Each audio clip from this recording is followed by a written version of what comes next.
digunakan untuk mendoakan orang yang sudah meninggal.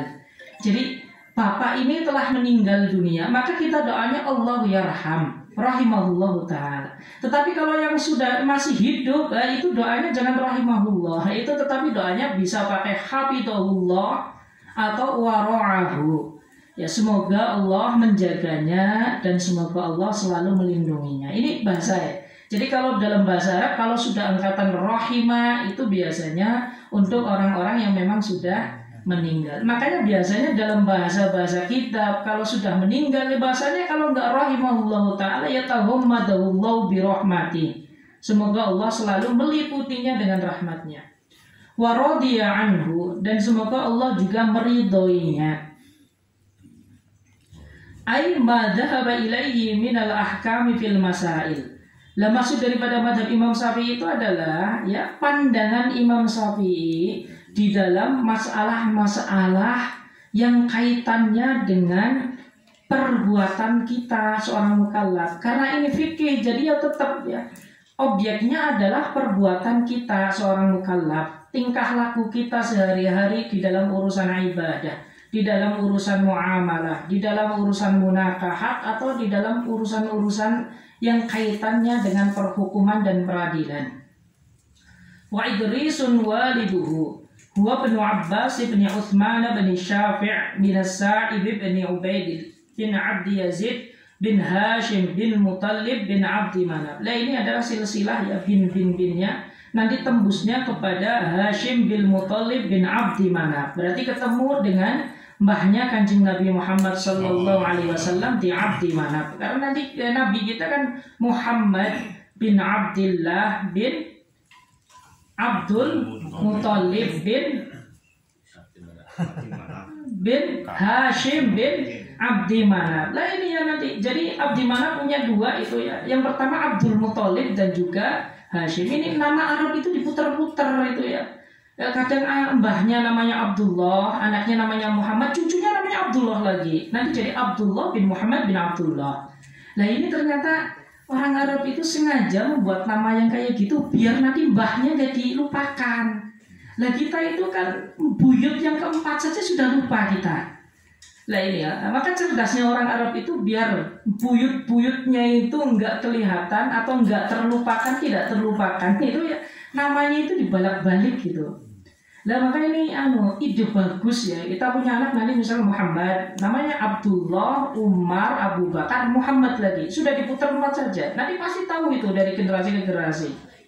Nah orang Arab itu semacam itu.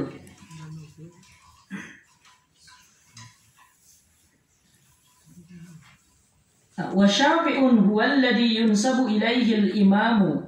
Lah Syafi' ini adalah buyutnya Imam Syafi'i yang akan menjadi nisbat. Ya, nisbat itu maksudnya Imam Syafi'i kalau orang Tegal atau orang Purwokerto, ya berarti nanti nisbatnya kepada Purwokerto. Ya, misalkan Muhammad al-Purwokerto. Nah, itu. Kalau Tegal atau Kholiyu, kalau Brebes al-Berbesiyu, Banyumas al-Banyumasiyu. Nah, ini nisbat itu supaya orang itu bisa ditengerini orang keturunan mana. Kalau Batak ya al-Batakiyu. Ini misalkan ada. Kalau Sunda, Sundawiyu. Nah, ini di Arab itu terkenal ya hal-hal yang semacam ini karena penting untuk membedakan qabilah. Nah, karena apa? Kecenderungan mereka terhadap qabilah itu sangat kuat. Ini bangsa Arab. Jadi kalau qabilah Quraisy, ya nanti kalau dia itu sudah menemukan orang dari Quraisy, maka ikatan kekeluarganya semakin kuat. Tetapi kalau dari lain qabilah, maka ikatan kekeluarganya itu menjadi lemah. Ini memang karakter daripada bangsa Arab memang semacam itu. Kemudian Hash bin Abdi Manaf wa Syafi' huwa alladhi yunsabu ilaihi al-imam wa aslama huwa wa abuhu as-sa'ibu yawma badrin. Ini tinggal saja. Wa wulida imamuna radhiyallahu ta'ala anhu sanata khamsina wa mi'ah. Kemudian Imam Syafi'i itu lahir pada tahun 150 Hijriah. Wa tuwfiya yaumal jum'ati salah rajaba sanata arba'in wa mi'atain. Kemudian wafat di perakhiran bulan Rajab tahun 204 Hijriah. Lah ini kita sudah di tahun 1400 sekian ya. Kitab ini dulu dikarang itu tahun 150-an sampai 204. Nah, madhab ini dikarang atau dicetuskan pada tahun 150 Hijriah. Artinya dengan masa kenabian itu hanya 1 abad setengah. Dari masa kenabian hanya 1 abad setengah.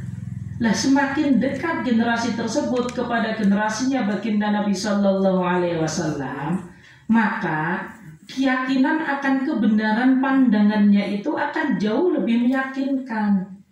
Lah semakin jauh generasi dari generasinya baginda Nabi Sallallahu Alaihi Wasallam, maka kemungkinan salah juga akan selalu tambah.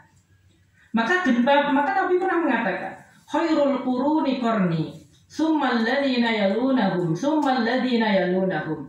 Lah sebaik-baik generasi adalah generasiku dan para sahabat. Lalu nanti setelah itu tabi'in, setelah itu tabi'in, baru setelah itu ya jailan ba'da jailin, generasi. Lah generasi yang paling utama apa? Ya para sahabat, karena memang paling dekat dengan Nabi. Lah, tingkatan kedua tabi'in, lebih dekat lagi dengan Nabi, lebih dekat lagi dari tabi'in dan seterusnya. Lah, di dalam pemikiran atau di dalam pengetahuan, generasi yang lebih dekat kepada baginda Nabi Sallallahu Alaihi Wasallam, maka kebenaran pendapatnya akan jauh lebih bisa dipercayai daripada generasi-generasi yang semakin jauh. Apalagi kalau dibandingkan dengan generasi 1400-an. Nah, di mana belajar bahasa itu sudah tidak ke orang Arab yang asli lagi. Ini kan artinya kita ingin mengambil sebuah pandangan, alangkah baiknya kalau mengambil pandangan daripada generasi-generasi yang semakin dekat dengan baginda Nabi Sallallahu Alaihi Wasallam. Wasammaituhu biqurratil aini bibayani muhimmati ahkamiddin. Lalu kitab ini dinamakan Qurratul Ain. Ini perkataan daripada musannifnya yang menjelaskan tentang hal-hal terpenting yang kaitannya dengan hukum-hukum agama. Ya ini karena ini fikih, jadi berbicara tentang hukum ya, bukan berbicara tentang keyakinan lagi. Kalau ada keyakinan ya berarti itu tambahan. Jadi fikih itu lebih orientasinya ke dalam hukum. Halal haram itu garapannya fikih. Sah atau tidak sah, ya itu garapannya fikih. Ya, hukum ini ya. Baik hukum itu adalah hukum taklifi. Hukum taklifi itu ya hukum yang ada 5 itu ya. Ada wajib, sunnah, halal, haram, mubah. Kalau wajib itu adalah sesuatu yang harus dilakukan. Kalau dilakukan mendapat pahala, tidak dilakukan mendapat dosa. Nah, sunnah itu sesuatu yang lebih baik dilakukan. Haram sesuatu yang harus ditinggalkan. Kalau makruh sesuatu yang dianjurkan untuk ditinggalkan. Lah kalau mubah itu pilihan, tidak ada anjuran sedikit pun, itu mubah. Jadi itu pilihan. Ya dilaksanakan ya monggo, enggak dilaksanakan juga tidak mengapa. Ini namanya hukum mubah. Nah, mubah semua ini diambil dari apa? Ya tadi, dari yang pertama adalah Al-Qur'an, kemudian As-Sunnah, kemudian Ijma', kemudian Qiyas. Ini adalah dalil-dalil yang al-muttafaq alaih. Nanti ada dalil-dalil yang lain al-mukhtalaf fihi itu. Intakhadtuhu wa hada syarha min al-kutubil mu'tamadati li syaikhina khatimatil muhaqqiqin Shihabuddin Ahmad ibn Hajar al-Haytami. Kemudian musannif mengatakan, nah, mukhtasar ini saya pilih beserta dengan syarahnya. Mukhtasarnya kan Qurratul Ain, nah syarahnya ini Fathul Mu'in. Nah, semua pandangan yang ada di dalam itu diambil dari mana? Minal kutubil mu'tamadati, dari kitab-kitab fikih sebelumnya yang memang menjadi pegangan para ulama untuk dipatwakan. Ya, terlebih punya siapa kata musannif ini? Li syaikhina khatimatil muhaqqiqin. Terutama adalah guru kita yang merupakan akhir daripada muhakkik. Nah, muhakkik itu artinya orang yang mengkaji semua pendapat ulama. Lalu masing-masing pendapat tersebut dicari dari mana sumbernya. Nah ini pendapat ini mengatakan halal, mana dalilnya? Dilihat itu, diteliti satu persatu. Oh ini ternyata pijakannya dari Al-Quran, dari hadis. Oh ini pijakannya dari ijma, ini pijakannya dari qiyas. Itu namanya muhakkik. Jadi ratusan pendapat para ulama dikumpulkan jadi satu. Setelah pendapat itu dikumpulkan, lalu pendapat itu ditaksil. Taksil itu dicari mana dalilnya ini yang mengatakan demikian. Nah setelah itu dipilih oleh beliau. Nah beliau ini yang dianggap sebagai khatimatul muhaqqiqin adalah Al-Imam Ibnu Hajar Al-Haytami. Nah, jadi ada dua Ibnu Hajar, ya, ada Ibnu Hajar Al-Haytami, ada Ibnu Hajar Al-Asqalani. Kalau Ibnu Hajar Al-Asqalani itu pakar hadis. Ya, kalau Ibnu Hajar Al-Haytami ini pakar fikih. Meskipun kepakarannya itu di dalam semua disiplin ilmu, tetapi lebih menonjol di bidang fikihnya. Nah, pendapat ini kata Syekh Zainuddin Al-Malibar. Karena Syekh Zainuddin Al-Malibar, pengarang kitab Fathul Mu'in ini adalah murid daripada Imam Ibnu Hajar. Ya, murid daripada Imam Ibnu Hajar. Lah, beliau sengaja mengambil pendapat-pendapat daripada Imam Ibnu Hajar Al-Haytami. Ya, terutama di dalam kitab-kitab beliau ya. Kalau fikih berarti ada Tuhfatul Muhtaj. Ya, Tuhfatul Mustad itu adalah syarah daripada kitab Minhajut Thalibin punya Al-Imam An-Nawawi. Ada Fathul Jawad, kemudian ada Fatawa Al-Fiqhiyah Kubra. Ya itu diambil semuanya. Kitab yang besar-besar beliau pelajari, lalu beliau intisarikan mana pendapat yang terpenting untuk diamalkan. Itu diambil oleh Imam Ibnu Hajar. Wa baqiyatil mujtahidin, dan para mujtahid yang lain. Di sini bisa Mithli Wajihuddin Abdurrahman bin Ziyad Az-Zabidi. Di antaranya adalah Al-Imam Wajihuddin Abdurrahman ibnu Ziyad Az-Zabidi. Ya ini juga dari Yaman, itu Zabid itu di penghujung Yaman, ini perbatasan dengan Jeddah gitu ya. 3 jam itu masuk Mekah lewat Jeddah, itu lewatnya Zabid. Nah ini tempat di mana di situ itu muncul banyak ulama besar gitu ya. Ini di antaranya adalah Ibnu Ziyad. Wa syaikhi masyayikhina, dan gurunya guru-guru kita. Siapa itu? Syekhul Islamil Mujaddid Zakaria Al-Ansori. Ya, di antaranya adalah Syekhul Islam Zakaria Al-Ansori. Ini juga termasuk ulama sebelum Imam Ibnu Hajar. Syekhul Islam Zakaria itu sebelum Imam Ibnu Hajar.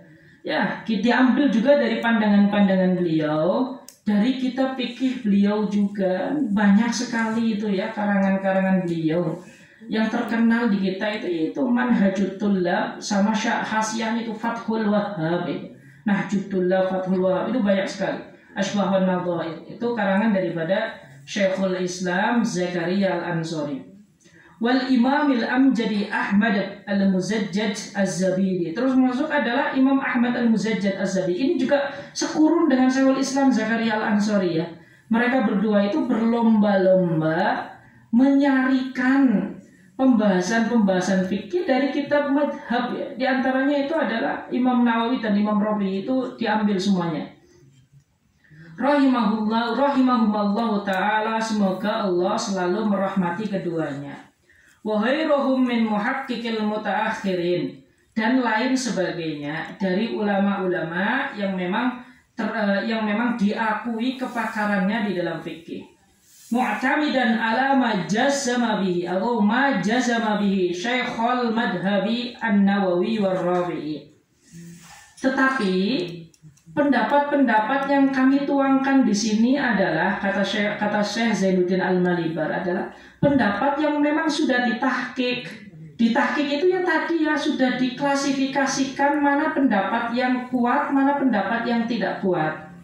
Sebab kalau kita mengkaji fikih, ribuan pandangan ulama itu ada.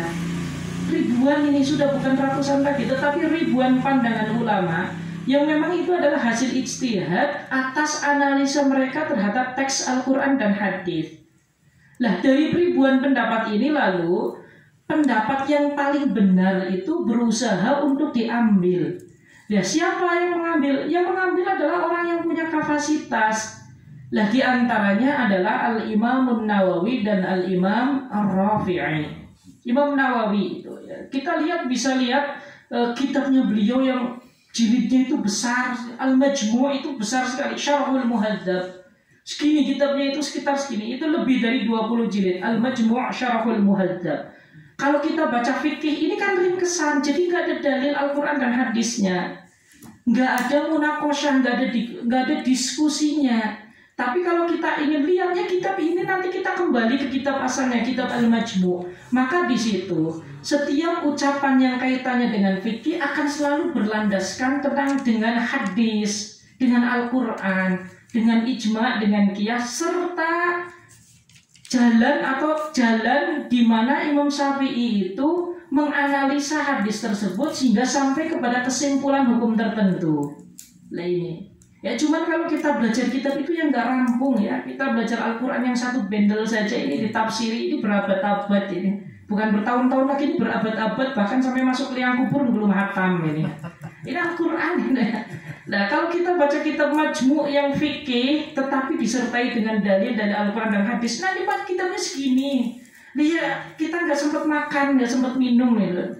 Tapi kalau ulama-ulama dulu itu memang kalau sudah megang kitab ya lupa segalanya. Lah Imam Nawawi itu usia 40 itu tidak menikah sampai meninggal. Nah ketika ditanya, lo Imam kenapa nggak menikah? Saya lupa menikah kok bisa lupa itu. Itu Imam Nawawi. Ada Syekh Abdul Fattah Abu Ghaddah itu punya sebuah buku namanya Al-Ulama Ul-Uzzab. Ulama Uzzab itu memang ulama-ulama yang memang hidupnya itu dicurahkan untuk ilmu. Jadi lupa menikah. Di antaranya adalah ahli tafsir itu Ibnu Jarir At-Tabari, seorang pakar tafsir itu lupa tidak menikah itu ulama Uzzab.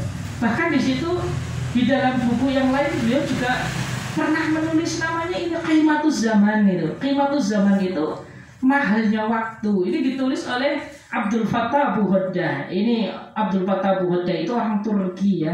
Kemudian hidupnya di Mesir. Beliau itu adalah pakar hadis. Ini ya baru meninggal sekitar 100 tahun yang lalu atau 50 tahun yang lalu. Nah, beliau menulis sebuah buku di mana ulama-ulama dulu itu kalau sudah ngaji itu kemana-mana kita dibawa itu. Sampai ada yang sambil jalan itu baca kitab itu sambil jalan. Makanya naik motor, naik mobil itu tidak efektif karena nggak mungkin bisa baca. Apalagi kalau pegang setir gitu lah, ada nggak bisa itu ya. Malah lebih baik jalan kaki kalau pengen ngalim gitu ya. Al-Quran kan kalau sambil jalan kaki itu bisa dilihat sambil dihatam. Nah itu lumayan dari sini kemana jarak 1 kilometer itu dapat 1/4. Nah itu lama-lama dulu semacam itu. Bahkan tidur pun itu ya tetap sambil bacaan itu sampai dia berhenti itu dulu itu kalau memang sudah ketiduran itu. Kalau sudah ketiduran. Bahkan ada yang sampai nggak sempat makan. Makannya sampai disuapin. Itu ada itu. Ini kitabnya itu. Namanya Qimatuz Zaman Indal Ulama. Itu menarik sekali untuk motivator ya bagi kita semuanya. Famuhaqqiqul mutaakhirin radhiyallahu anhum. Lalu kemudian setelah Imam Nawawi dan Rafi'i juga mengambil pandangan-pandangan daripada muhakkik berikutnya. Ini banyak sekali ya, seperti Ibnu Rib'ah di dalam kitab Tatimahnya. Kemudian nanti seperti Al-Bahawi di dalam kitab At-Tadhibnya. Kemudian nanti kita juga ada Tajuddin As-Subuqi. Kemudian nanti ada Taqiyuddin As-Subuqi. Kemudian nanti ya ada ulama-ulama yang lain itu yang dari madhab Syafi'i. Ada Bahrul Madhab. Itu banyak sekali banyak.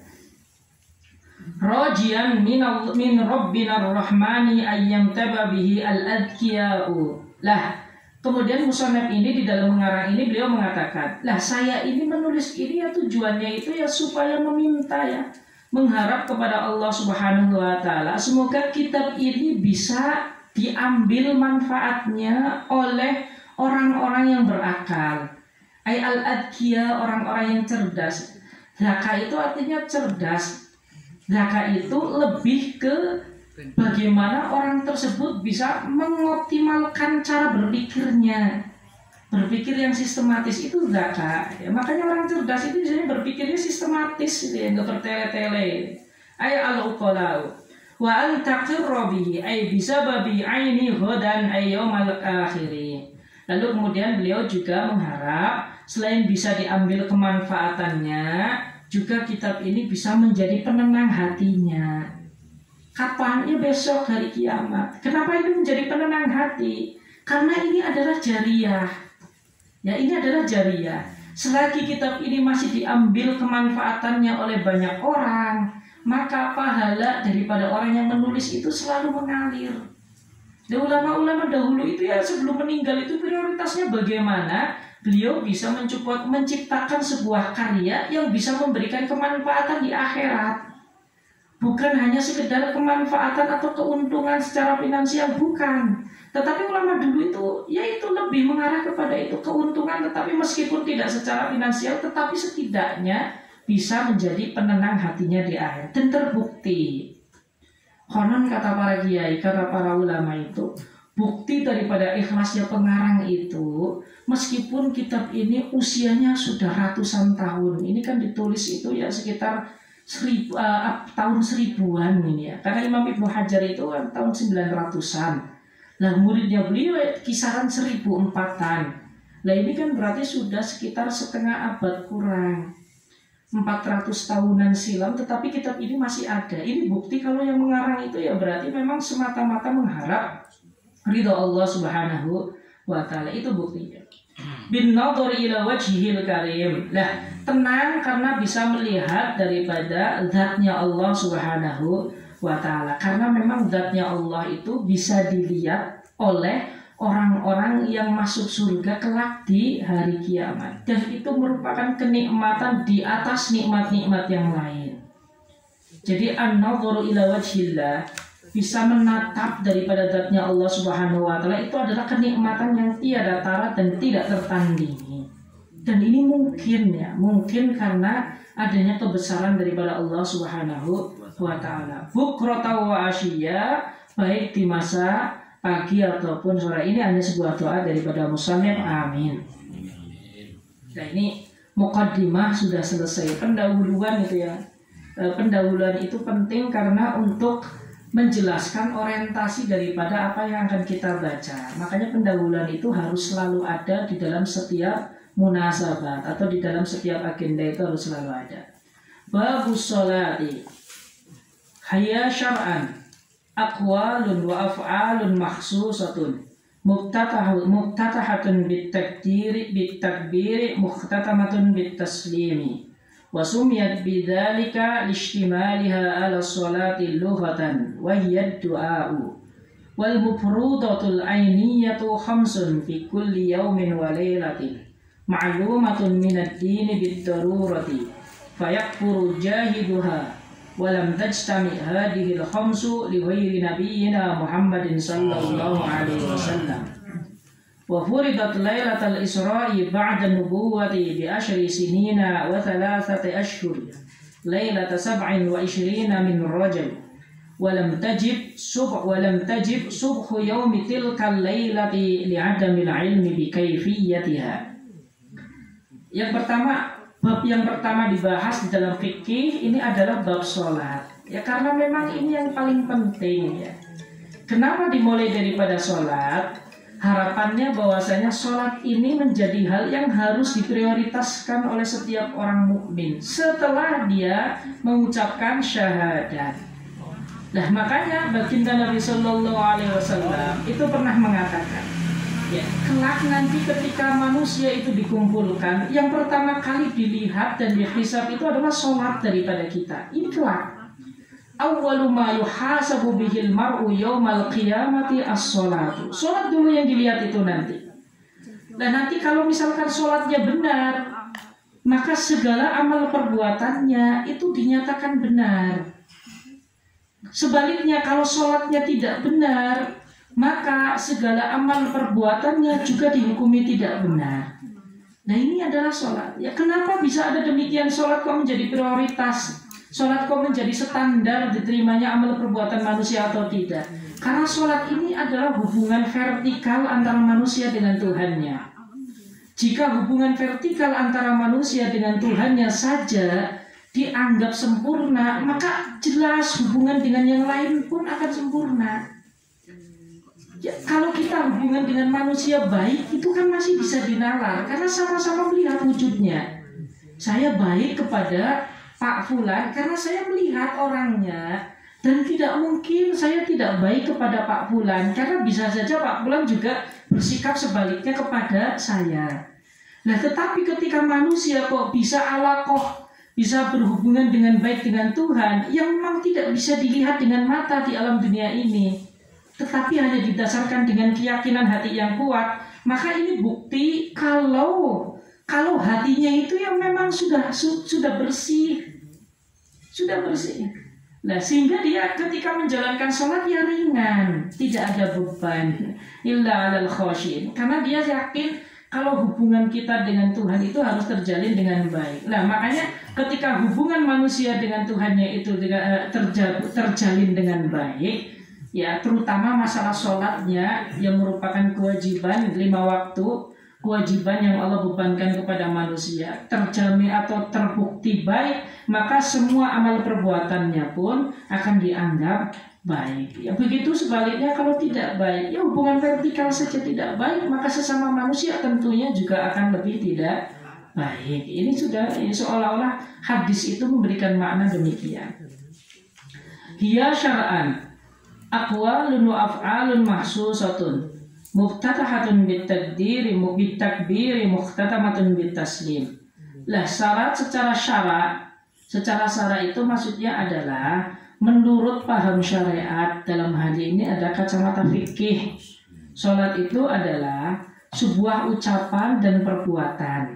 Karena memang di dalam sholat itu ada ucapan-ucapan tertentu, ada gerakan-gerakan tertentu yang diawali dengan takbiratul ihram, kemudian diakhiri dengan salam.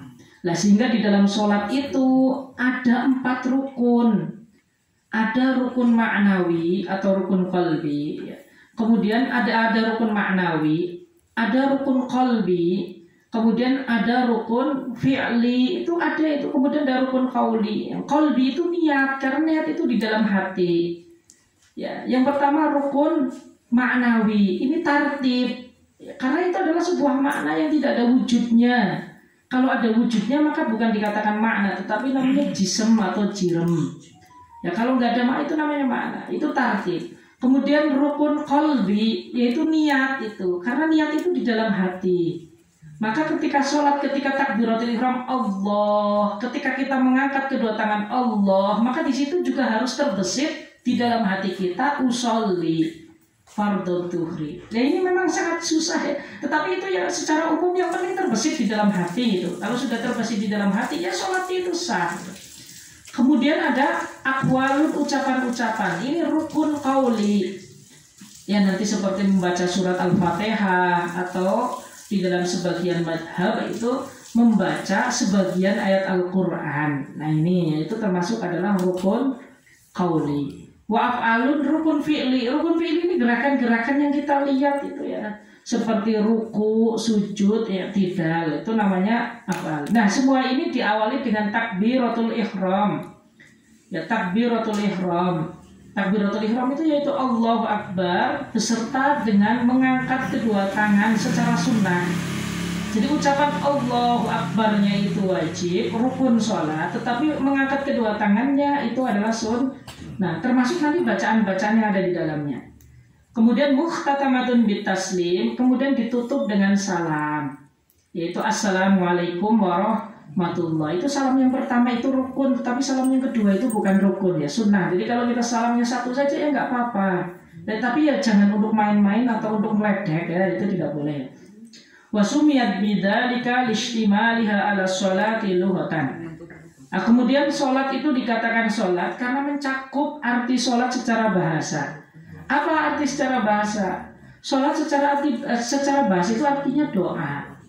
Jadi kita sholat selain menurut kacamata fikih itu yaitu ya rangkaian kegiatan-kegiatan, perbuatan-perbuatan serta ucapan-ucapan tertentu. Itu secara fikih.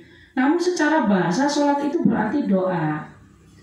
Maka ketika digabungkan, ketika kita sholat itu pada hakikatnya kita sedang bermunajat dan berdoa kepada Allah Subhanahu wa Ta'ala. Makanya kan sebagian di antara bacaan-bacaan yang ada di dalam sholat itu berisikan tentang doa. Ya, coba kita ketika berbicara, misalkan rukun yang pertama adalah surat Al-Fatihah. Ya, kita ketika baca Alhamdulillahirabbil alamin, Ar-Rahmanir-Rahim, Maliki yaumiddin, Iyyaka na'budu wa iyyaka nasta'in. Nah, ada doa itu, ihdinas siratal mustaqim. Ya Allah, tunjukkanlah kami ke jalan yang lurus. Pada hakikatnya kita sedang berdoa itu, minta agar selalu ditunjukkan oleh Allah Subhanahu wa taala jalan yang lurus dan dibimbing oleh Allah ke dalam jalan yang lurus. Nah ini. Tetapi doa itu selalu dengan kebaikan ya. Jadi orang berdoa itu selalu dengan kebaikan. Jadi kalau doa bukan untuk hal-hal yang baik, ya itu namanya mirip-mirip bukan doa, tapi itu kayak semacam laknat. Ya ini nggak boleh. Ya sejelek-jelek apapun orang yang ada di depan kita, sejelek-jelek apapun manusia, maka tugas daripada kita itu ya selalu mendoakannya ke dalam doa-doa yang baik. Kalau tidak manfaat kepada orang yang kita doakan secara khusus, ya maka secara umum itu akan memberikan kemanfaatan kepada diri kita. Itu makanya jangan pelit-pelit kalau doa. Doa itu lebih baik itu jangan dikhususkan untuk diri kita. Tetapi ketika kita mendoakan diri kita, ya harus menyertakan kepada orang-orang mukmin yang lainnya. Nah ini, mukmin yang baik itu ya semacam itu ya, yang ketika mendoakan itu bukan hanya untuk dirinya sendiri, tetapi juga mendoakan yang lainnya. Wahiyad doa. Wal mafrudatul ainiyatu khamsun fi kulli yaumin wa lailatin. Salat fardu yang memiliki hukum fardu ain. Fardu ain itu kewajiban yang dibebankan kepada setiap pribadi muslim atau muslimat. Ini namanya fardu ain. Makanya sholat ini, sholat 5 waktu ini adalah sholat yang memang diwajibkan kepada setiap individu, baik mukmin ataupun mukminah. Ya ini tidak bisa diwakilkan. Satu keluarga yang sholat, bapaknya sajalah perwakilan daripada keluarga. Besok kalau dihisab, ya ini saya diwakili oleh kepala rumah tangga kakak. Oh bukan ya. Karena sholat 5 waktu itu sholat yang kewajibannya itu kewajiban secara personal, sehingga tidak bisa digantikan atau diwakilkan. Ya, tidak bisa diwakilkan. Ya, misalnya ibu tawis tua, umurnya ya sudah 70 tahun ya. Jalan saja sudah susah, sholatnya diwakilkan sama yang muda-muda saja. Sana yang muda rajin ke masjid. Ya tidak bisa itu ya, tidak bisa. Ini yang dinamakan dengan fardu ain. Nah, beda kalau fardunya itu fardu kifayah. Kalau fardu kifayah itu bisa dilakukan atau bisa diwakilkan ke secukupnya orang. Itu fardu kifayah, itu secukupnya orang. Nah, tetapi kalau sholat 5 waktu ini fardunya bersifat fardu ain yang